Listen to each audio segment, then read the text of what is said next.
अच्छा, कंटिन्यू करते हैं हम आपसे। State one use of ester perfume आ गया था। ठीक है। Give other method for oxidising ethanol to produce ethanoic acid. तो हम ऑक्सीडाइजिंग एजेंट यूज करते हैं KMnO4। ठीक है। उसका लेकिन एक मार्क है। एक मार्क है कि बताएं कि एसिडिफाइड KMnO4 यूज करेंगे। एसिडिफाइड का मतलब है कि H+ उसके अंदर मौजूद होगा।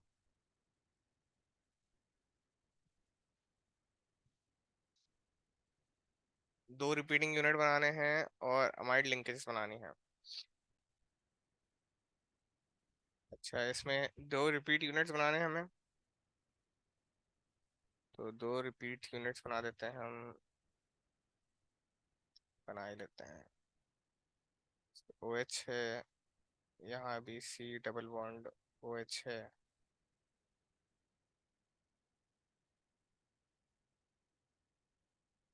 ठीक है। यहाँ पे NH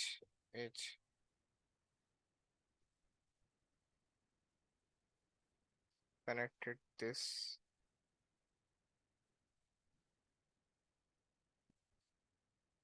तो होता ये है इसमें।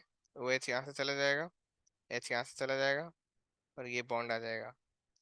This is basically one amide linkage. एक अमाइड लिंकेज है। सारे एटम्स दिखाने हैं। डिस्क्रीट फॉर्मूला बनाना है। दो रिपीट यूनिट्स का मतलब ये है इन दोनों को दो दो बार बनाना है। ये भी दो बार आएगा, ये भी दो बार आएगा। दो अमाइड लिंकेजेस दिखा दीजिएगा। एक और दफ़ा इसको बना दें, एक और अमाइड लिंकेज आ जाएगी। तो एटलीस्ट दो अमाइड लिंकेज दिखा दें तो 2 मार्क्स मिल जाएंगे आपको। ठीक है। तो ये अमाइड लिंकेज है हमारे पास। State the meaning of the term condensation. बड़ा आसान है कंडेंसेशन का। दो मॉलिक्यूल ज्वाइन कर दो मॉलिक्यूल जब हम ज्वाइन करते हैं तो जो +H2 एक वाटर का रिलीज है। Removal of water. सही है। तो यही कंडेंसेशन होती है basically. Name the type of compound produced by hydrolysis. Protein have amide linkage. Proteins are hydrolysed using dilute acid. अच्छा, तो इसका मोनोमर प्रोटीन्स हमारे पास बने होते हैं अमाइनो एसिड से। अमाइनो एसिड्स का पॉलीमर होता है तो उसका मोनोमर बेसिकली हाइड्रोलिसिस करके आ जाएगा जो कि अमाइनो एसिड है। Describe with the aid of लेवल diagram the structure and bonding in metals. अच्छा, मेटल्स का हमने स्ट्रक्चर पढ़ा है कि भाई पॉजिटिव आयंस होते हैं। ये positive ions, positive ions, positive ions, positive ions, इस का स्ट्रक्चर हमने पढ़ा था। ठीक है। इलेक्ट्रॉन्स होते हैं फिर इस पर मूव कर रहे होते हैं। डीलो डीलोकलाइज्ड सी ऑफ इलेक्ट्रॉन होते हैं। ठीक है।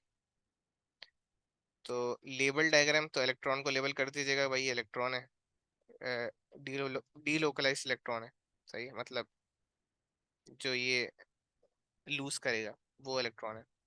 और ये कैटायन है, इसको भी लेबल कर लीजिएगा। फिर इसकी बॉन्डिंग किस तरह हुई भी है उसको एक्सप्लेन भी करना है हमने।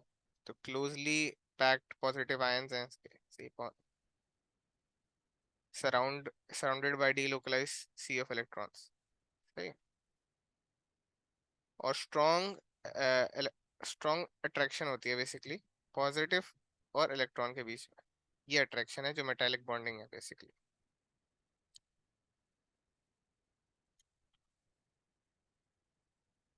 The table shows the reactivity of four metals with cold water and steam. Put the four metals in orders of increasing reactivity. तो हमने देखा कि जो हमारे पास रुबीडियम है कोल्ड वाटर के साथ भी वेरी फास्ट रिएक्ट कर रहा है, मतलब सबसे ज्यादा। ठीक है।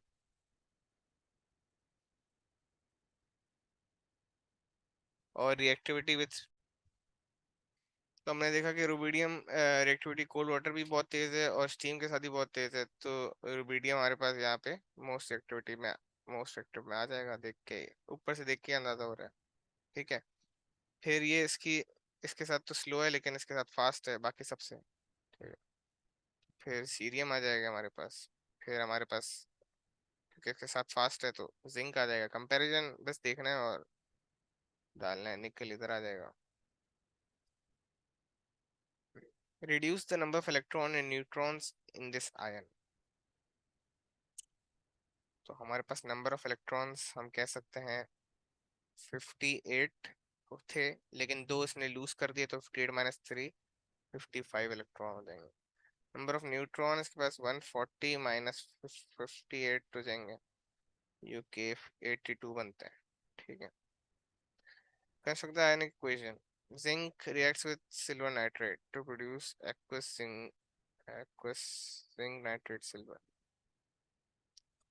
तो रिएक्शन ये हो रहा है कि जिंक ने रिएक्ट किया AgNO3 के साथ और बना हमारे पास जिंक नाइट्रेट, यानी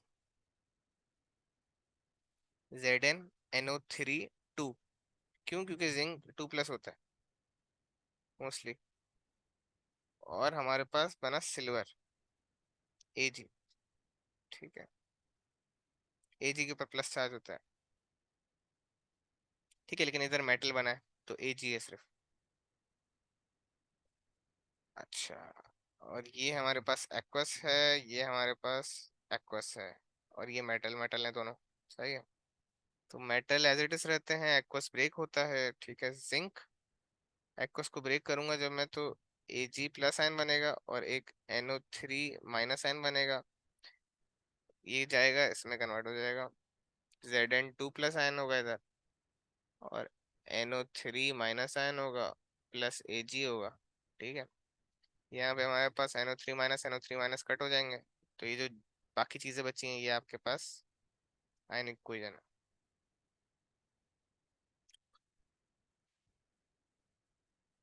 state the term used, crystallisation हो रही है इसमें, बेसिकली हमने हीट किया। State the term used to describe salt such as Ni nickel chloride which contains no water of crystallization। अच्छा, जिसमें वाटर ऑफ क्रिस्टलाइजेशन होता है उसको हम हाइड्रस कहते हैं, जिसमें नहीं होता उसको एनहाइड्रस कहते हैं। तो anhydrous. Describe how to change yellow nickel chloride back to green nickel chloride. अच्छा, येलो से हमें जाना है ग्रीन में, इधर जाना है। ठीक है, यानी हमें बेसिकली इसको पानी देना है। पानी देंगे, ये वाला रिएक्शन करेंगे तो इस इधर आएंगे ना। तो ऐड वाटर या इसको हाइड्रोलाइज कर दें। हाइड्रोलाइज नहीं, सॉरी। हाँ, हाइड्रोलाइज कर दें, इसको पानी दे दें।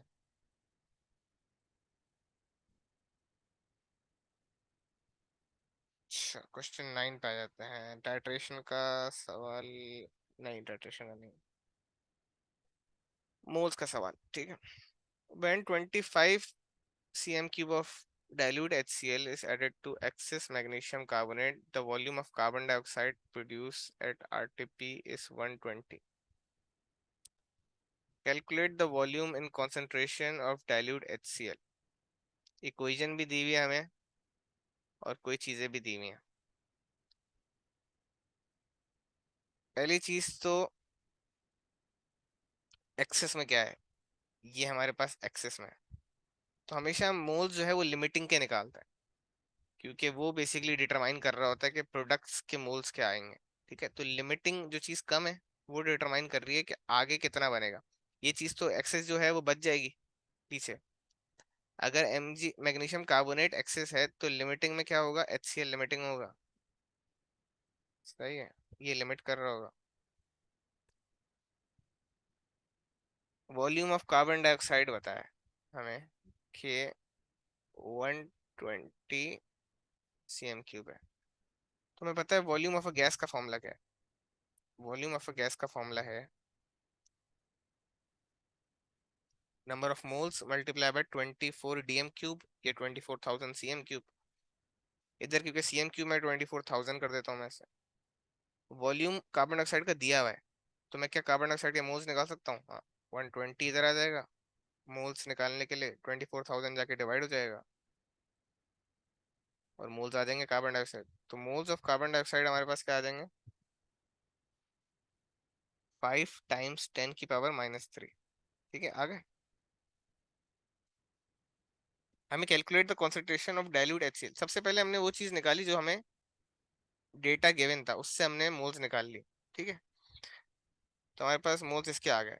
अब रेशो देखना है हमें लिमिटिंग, इसमें एक्सेस लिमिटिंग का इतना मेरे ख्याल में है नहीं वो माजरा, लेकिन मो, मोलर रेशो का है। ठीक है, अगर 2:1 है ना, 2 HCl पे एक कार्बन डाइऑक्साइड बनेगा, तो अगर इसके 5 टाइम 10⁻³ है तो इसके कितने होंगे? एक्स आ जाएगा आपका 10, 2 × 5 10 × 10⁻³ ठीक है, सही है। अब इसके जब मोल्स आ गए HCl के, तो इसकी कॉन्सेंट्रेशन किस तरह निकालेंगे? कांस्टेंट कॉन्सेंट्रेशन का फॉर्मूला क्या होता है हमारे पास? Number of moles upon volume. लेकिन बेसिकली हमें चाहिए DM³ है, मोल पर DM³। तो जो वॉल्यूम है इसका 25,000 cm³ 25 cm³ लिखा हुआ है, इसको DM³ में कन्वर्ट कैसे करेंगे हम? डिवाइड बाय 1000 करके। सही है, तो इसको हम लिख सकते हैं 1 × 10⁻²। ठीक है, मोल्स को, वॉल्यूम हमें दिया हुआ है 25 cm³, उसको मुझे करना है DM³ में, 25 डिवाइडेड बाय 1000। ठीक है, इसको कैलकुलेट करेंगे आप,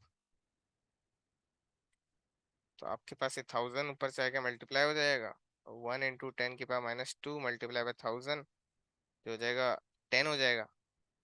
सही है, ऊपर न्यूमरेटर में 10 हो जाएगा, डिवाइड बाय 25, 10/25 0.4 मोल पर DM³ आंसर आ जाएगा। ठीक है, तो मोल्स के सवाल करने का बेसिक तरीका, आसान तरीका ये है कि जो चीज़ दी हुई है उससे आप मोल्स निकाल लें, फिर देखें कि मोलर रेशो क्या है इक्वेशन में। 2:1 था, उससे जिस चीज़ की कॉन्सेंट्रेशन निकालनी है, जिस चीज़ का वो एग्जामिनर आपसे मांग रहा है, उसके मोल्स निकाल लें इक्वेशन से। फिर जो चीज़ मांगी है कॉन्सेंट्रेशन, उसका फॉर्मूला, क्योंकि हर फॉर्मूले में देखें मोल्स आ रहा है, कॉन्सेंट्रेशन मोल्स अपॉन वॉल्यूम आ रहा है, वॉल्यूम के फॉर्मूले में मोल्स इनटू 24 DM³ आ रहा है,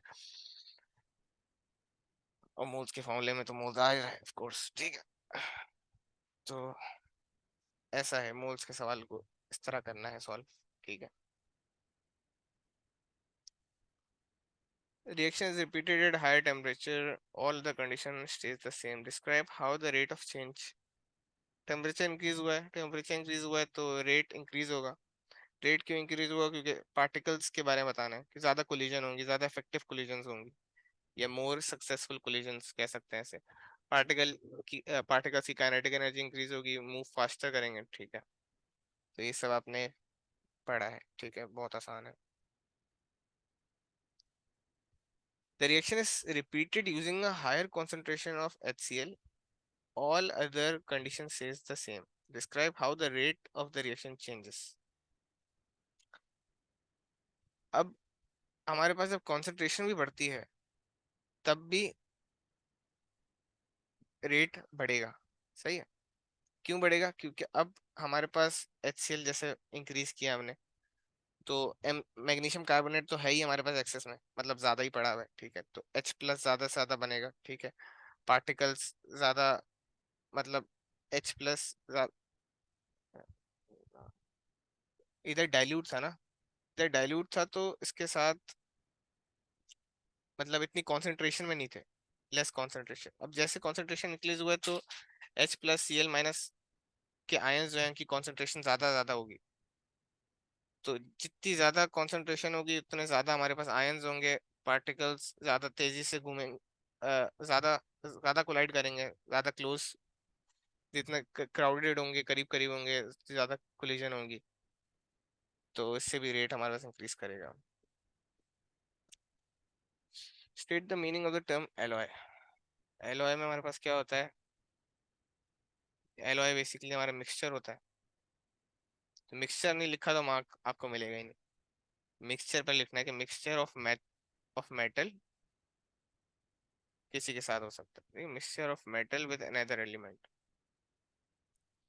किसी और एलिमेंट के साथ।